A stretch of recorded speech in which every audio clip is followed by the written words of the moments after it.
Hey, what's up, y'all? Well, it is currently 12:45 in the afternoon. It's actually about 4 hours, 4.5 hours post make and wait. So I'll go over a couple of things that I've done so far. I'm back up to 187 right now. So I've already got a lot of my weight put back on, and I also just went to the bathroom for the first time. Just took my first pee. So I'm gonna slow down on the water and everything now.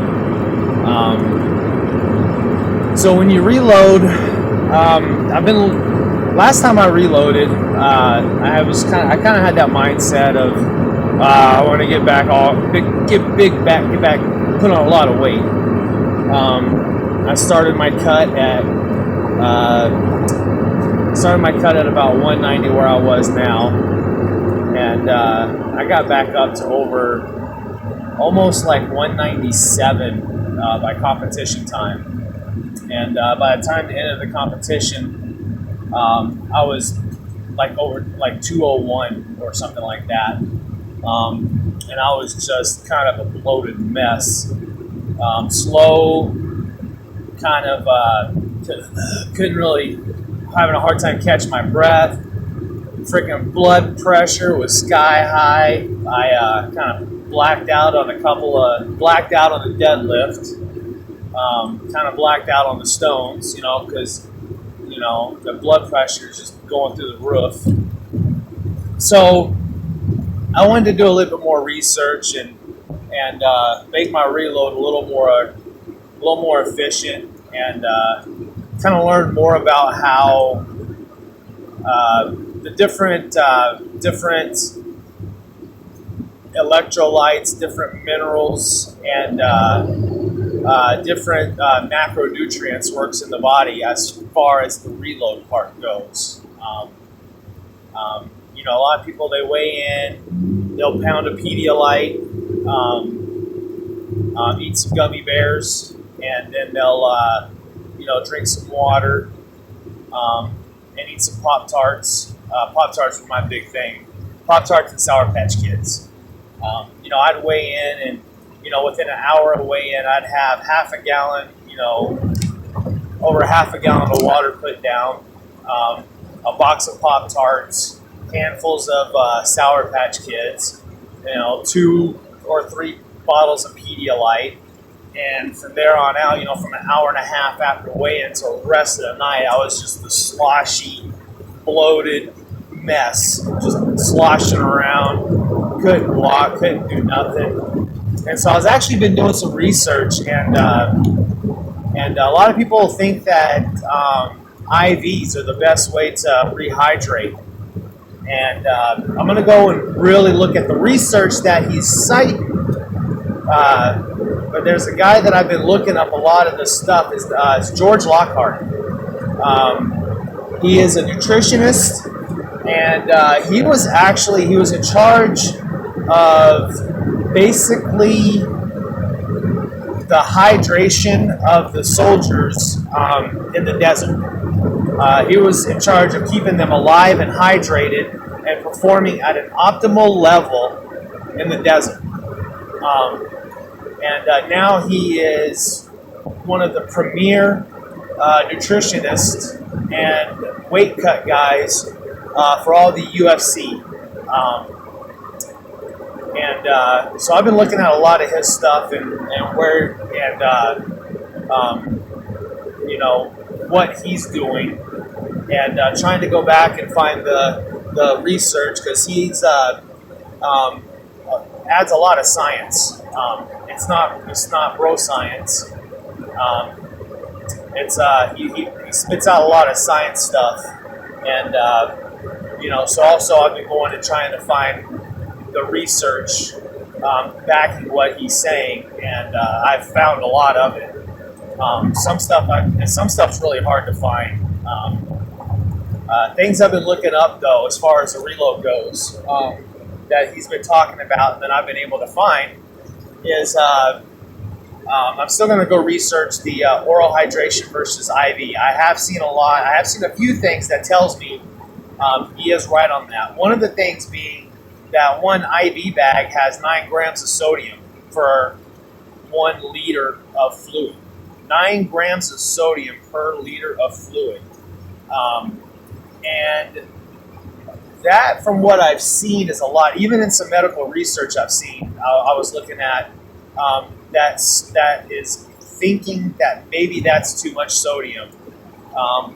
The thing with rehydration, as far as sodium and water and other electrolyte goes, you want to create you want to create an isotonic solution. Now, what that means is an isotonic solution is it matches the water and mineral content of your blood. So it's able to go when you take it in intravenously. And I'm trying to find stuff that, like an oral solution. I've seen different. One thing says this much sodium per liter of water. One thing says this much sodium per liter of water. So I'm still kind of researching, and I'll tell you what I put in mind for today. For the isotonic solution, but back to that.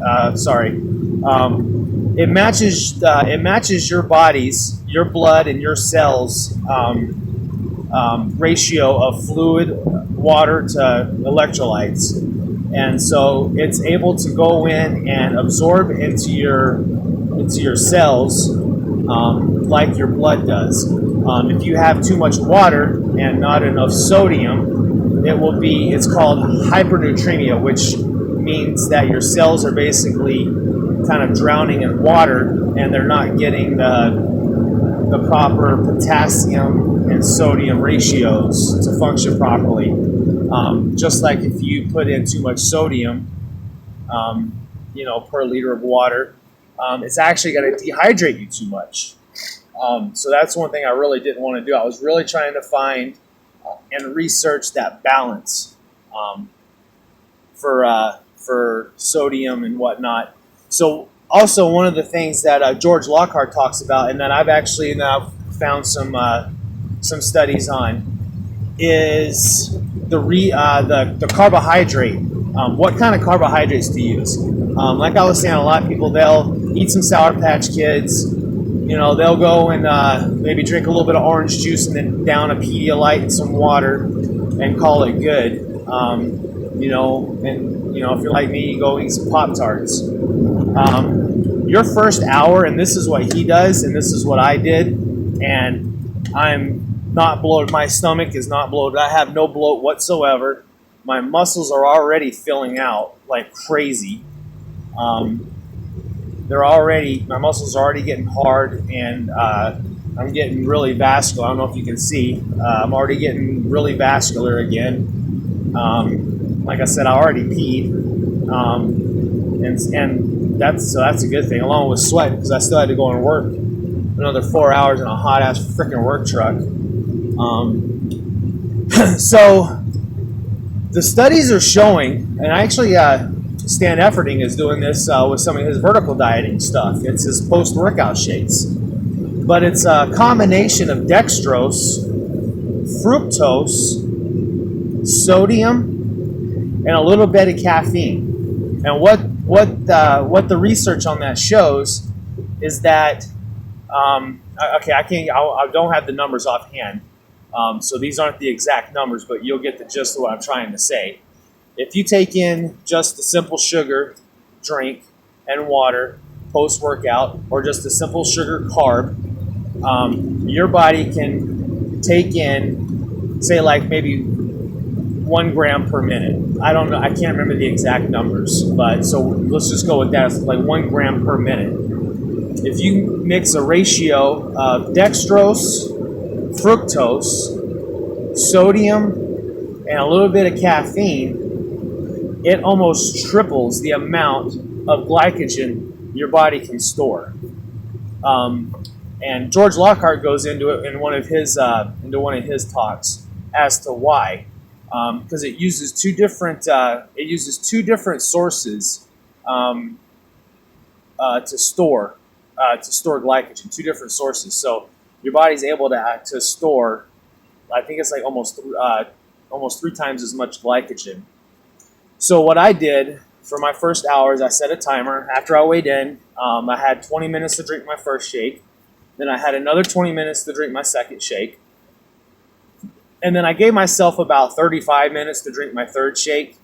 But that's just because I didn't want to bloat, and I wasn't whatsoever. So I did 20 ounces of water. My first one I went a little light on. I got through half of it, and it was pretty thick. I'm like chewing on the freaking salt in there.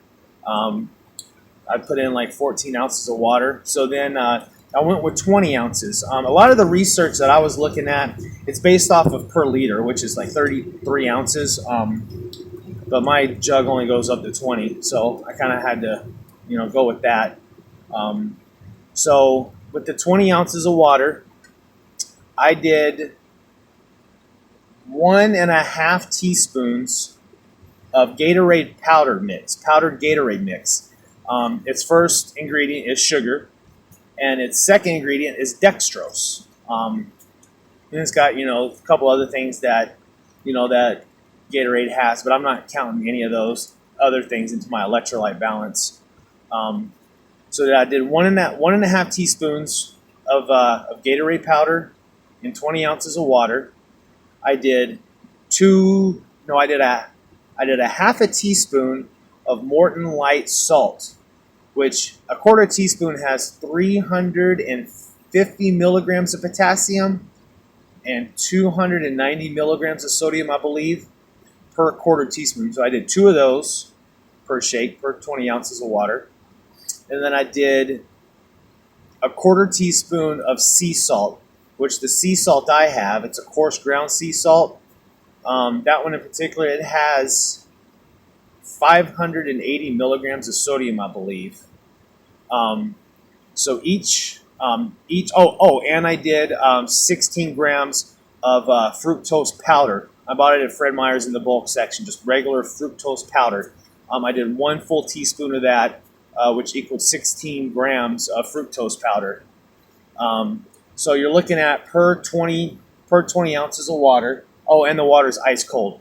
The water has to be ice cold. He goes in to say something about with your first shakes when your body's in a dehydrated state. Once again, this is science I didn't look up, but I intend on looking it up. But that the cold water actually forces your body to absorb the carbohydrates and glycogen quicker. And then you can go on later to drink your later shakes, with, if you don't want ice cold water, it doesn't have to be ice cold. The water doesn't have to be ice cold. So with the 20 ounces of water per shake, I had about 700 milligrams of potassium. I had about 1,100 milligrams of sodium and 21 milligrams of a dextrose. If you go buy straight dextrose powder, that's even better. But I got the Gatorade because it does have dextrose. I imagine it's probably a 50% dextrose, 50% sugar, because dextrose is just about as cheap as sugar. So yeah, I had 21 grams of the sugar content of Gatorade, and I drank those 3 within an hour, about an hour and 10 minutes. I had no bloat. With each one of those shakes, I also mixed in 8 grams of BCAAs with each shake. There was something I saw that the branched chain amino acids in that ratio helps to open up the the receptors or whatever, helps to open up the cell more to store the glycogen a little easier. It's not really to get the protein; it's more to help the storage of the glycogen. And in between my first and second shake, I drank a Rockstar Rehab to get a little bit of the caffeine to help with the the glycogen storage, and also to get some B vitamins back in. Since I'm not going to be eating a lot of protein, since I haven't eaten a lot of protein over these last 2 or 3 days. Like I did keep my calories high, but I was eating a lot of fat.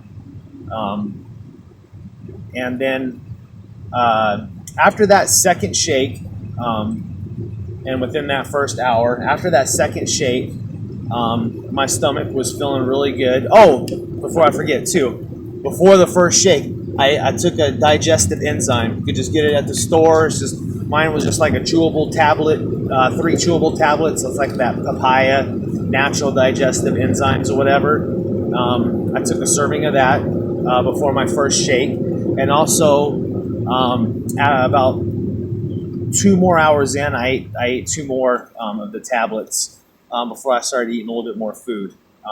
So before I forget, I also did that. But after my second shake, from my second shake on, I started munching on dates. Dates have a lot of sugar in them for glycogen.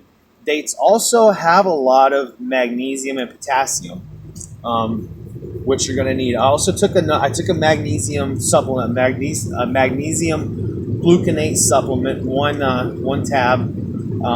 It's like 200 milligrams, I think, of magnesium gluconate, I think is the one it is. So I took that, but I was munching on dates because they're loaded with sugar, and with those 2 electrolytes that you need to replace. I also was munching on dates. It's probably not recommended, but it's something that I've always done. I munch on Pringles as well for the sodium and for the sodium. Plus, I just like them, and it gives me a good reason to eat a couple Pringles. And I've still got them here. These Pringles barbecue gives me a chance to eat them. So I snacked on that and the raisins. Fred Meyer's also has these little things that I like. They're they're candies, these little natural candies. They're called fruit slices. They're like Sour Patch Kids, but they're a candy, but they're not made with high fructose corn syrup, which your body, whether it's good or bad. I'm not saying it's poison, it's bad for you, whatever. It's not whatever your beliefs are on that. I stay away from it because your body can't use it as a fuel source. But these are made with sugar, with an actual sugar that your body can use, and so and plus it gives me a reason to munch on some candy, a little bit better candy. And let's see here, I've drank about, not including my first, so I drank 3 of these. That were my shakes. But I've also gone through about another gallon of water on top of my shakes. About 3/4 of a gallon. I haven't really tracked my water because after I did my weigh-in and stuff, I was back to work and I was trying to just get it done. So I didn't really track my water that well. It was about 3/4 of a gallon, and then at about 11:30, no, right about 12 o'clock, I ate some deli sandwich meat, some Black Forest ham. I had some deli sandwich meat and some cheese. I don't want to get much fat in. I'm gonna you want to keep your fat kind of low. Tonight when I go out to dinner, I'll have a decently, a good fat meal, just a regular meal. When I go out to dinner tonight, but I wanted some calcium. That's one of the, electrolytes, one of the minerals that I wanted to replace. Needed to get that back in. And then, of course, the lunch meat has some sodium. Um, and so that's about it. With each one of these, I'm gonna stop so far though. With each one of these, I drank after my 3 shakes. I put a quarter teaspoon of Morton light salt and a quarter teaspoon of sea salt in each one. On some of the calculations I was looking at, I want to replace my glycogen, and I figured the glycogen I need to replace, I think, is going to be about. I write all this stuff down. Right off the top of my head, though, I know round number about what the number is. As far as the glycogen replacement goes, I'm going to replace about 570 grams of carbohydrates to replace my glycogen, and I got that number based on the glycogen depletion of the muscles going into the cut, and every kilogram of lean muscle holds 13 grams of glycogen. So I figure if I weigh 190 pounds and I'm 10% body fat, I took that number, 10% body fat, but I have about 40% lean muscle. So if I'm 190 pounds, 10% body fat, then I would carry about 40% lean muscle tissue. And so I took that and I figured it out in kilograms and then multiplied it by 13 and then multiply that number by 20% to refill liver glycogen. And that's your total number of carbs that you want to eat between weigh-in and go time. If you eat a whole lot more than that, you're going to start spilling over and holding too much weight. And so I came up with, I think it was like 570 grams of carbohydrates that I'm going to have to eat.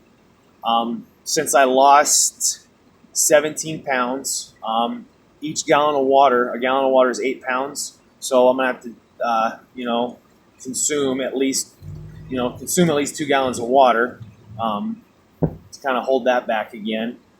Based on sodium depletion, every liter, from a lot of the research I was looking at, every liter of sweat equals, so every kilogram of weight loss through sweating is about a liter of sweat, and every liter of sweat contains about 800 grams of sodium. Different websites gave me slightly different numbers, but so I went with 800 per liter.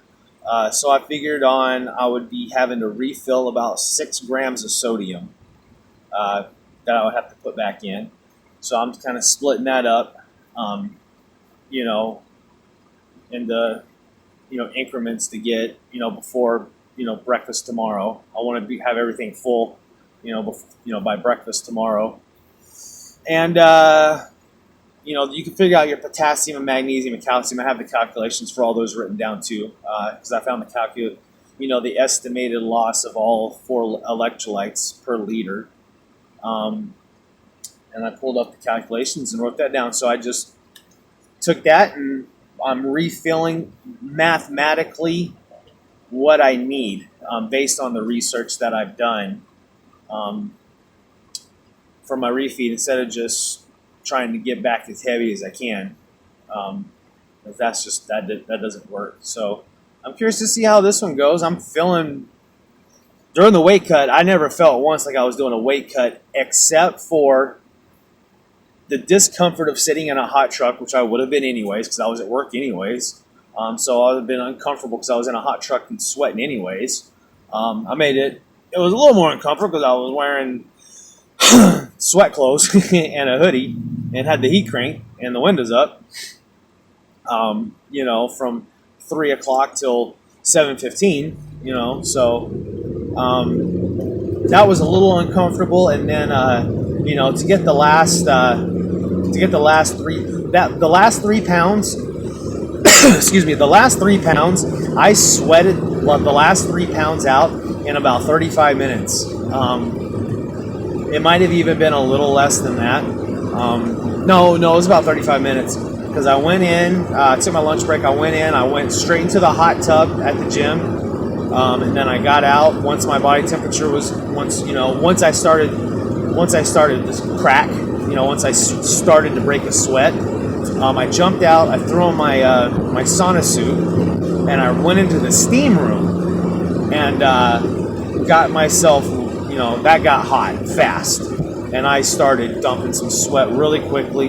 Then I went into the sauna and I waited till I just was really dumping sweat.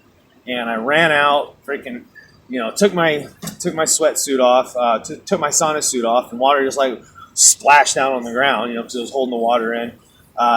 Jumped in, took a quick shower, threw my work clothes on, and ran back out to the work truck, and went through about another 15 minutes of work, and then jumped back on the scale. And that's when I had made, I saw I had made weight. So that last little bit, that last 3 pounds went really fast, but it was very uncomfortable because, you're sweating. Had I been at home, those last 8 pounds would have been pretty easy because it would have been, it would have been probably a total of an hour in and out of a hot bath. It would have went really easy. But throughout the whole cut, I never felt like I was cutting, not once. I never starved myself. I never took away calories. I ate lots of calories all the way up until yesterday. Yeah, yesterday I ate almost 3,000 calories. It's what you eat, because you're not like I said in the very beginning, you're not losing body fat. You're controlling hormones to release water and not store sodium. That's all you're doing. That's all you're doing is manipulating those hormones that hold water and store sodium. So there's no need to keep your calories low. So it's the only thing you don't want to do is eat stuff that's going to sit in your stomach. That's kind of why I had to take out the bark, is because the peanut butter, I was able to kind of nibble on it. But I wasn't able to eat the amount of peanut butter that I like to eat because I love peanut butter. But I never felt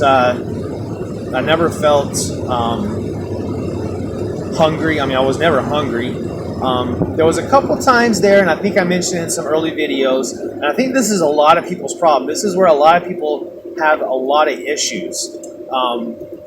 Is even if you're on a low carb diet, you're still normally eating enough protein that your body's going to convert your body's going to convert the protein to get the glucose that it needs to function, because your brain can only function on glucose. It cannot function on anything else. And so a lot of people really mess up and they start feeling bad because they start cutting food. And if they're cutting protein and they're cutting carbs, and they really feel like crap. Sometimes they have to abort their cut. That could be fixed with just a little bit of fruit, easily. So when I would kind of start to feel, like my head's a little foggy, a little light, I call it kind of like lightheaded, but it's not really lightheaded. It was happening yesterday and the day before. I went home and I ate a kiwi. Now, one kiwi has 22 grams of carbohydrates. I think it's like maybe 9 grams, 10 grams of sugar. But that's all going to go to your brain. Your brain's going to use that. I think it's something like your brain needs like 75 grams of glucose a day to function, I think is what it is.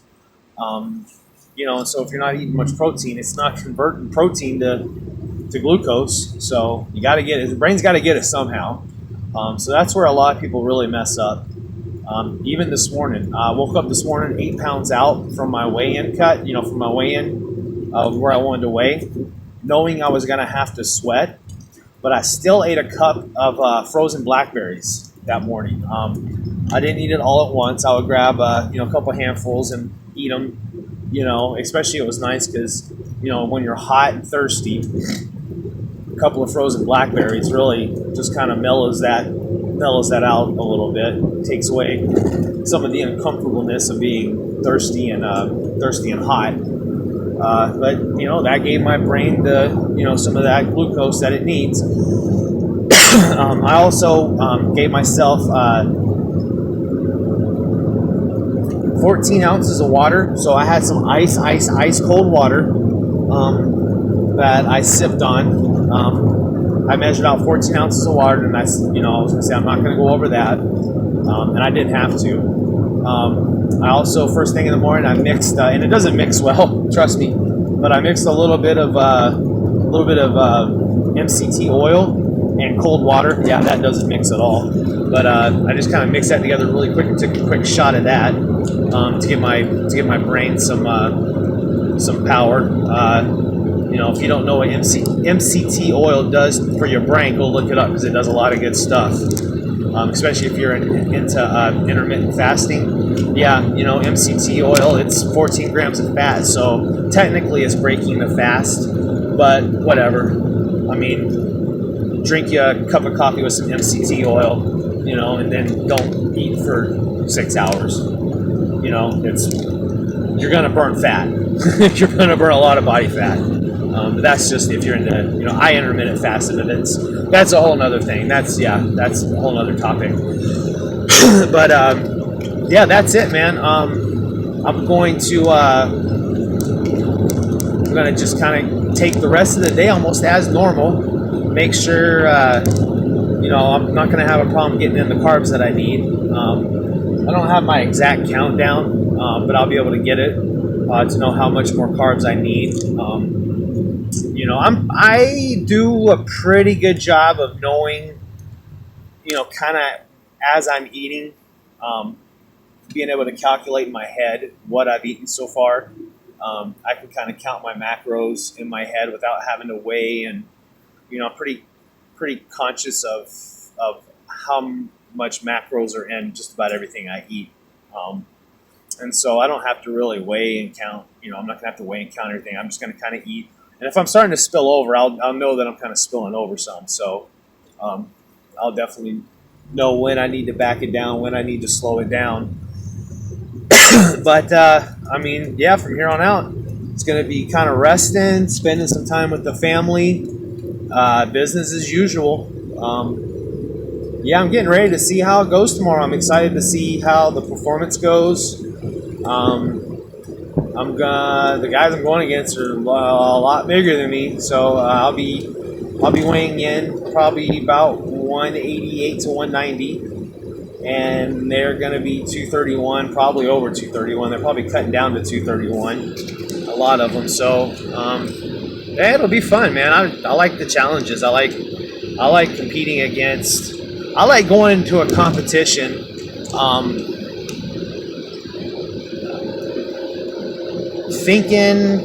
I like going into a competition knowing I'm outmatched, knowing that the guys I'm going against are a whole lot stronger than me and can probably beat me. It brings out the best performance in me because I'm not afraid to lose. I don't mind going in and getting last in the competition. I'd rather go in and get freaking creamed in a competition than go in and have the competition be easy and going in and trophy hunting, entering in something I'm pretty confident I can win. I would rather go into a competition on something I'm pretty confident I will lose because it just brings out the best in me. So I like that challenge. I hate to lose, so it brings out the best in me, period. But yeah, I'm looking forward to it, man. It's going to be the Washington Strongest Apple coming up. Grant puts on a nice show, Grant Higa. It's the 11th annual Washington Strongest Apple. So 11 years now he's been putting this competition on. So I've been competing in. This will be my fourth one. Yeah, fourth competition. Because this will be my fourth year competing, actually. Yeah, 4 years of doing strongman. Yeah, for real. I'm excited. All right, but that's it, man. I'll holler at y'all later. I'll have an update later.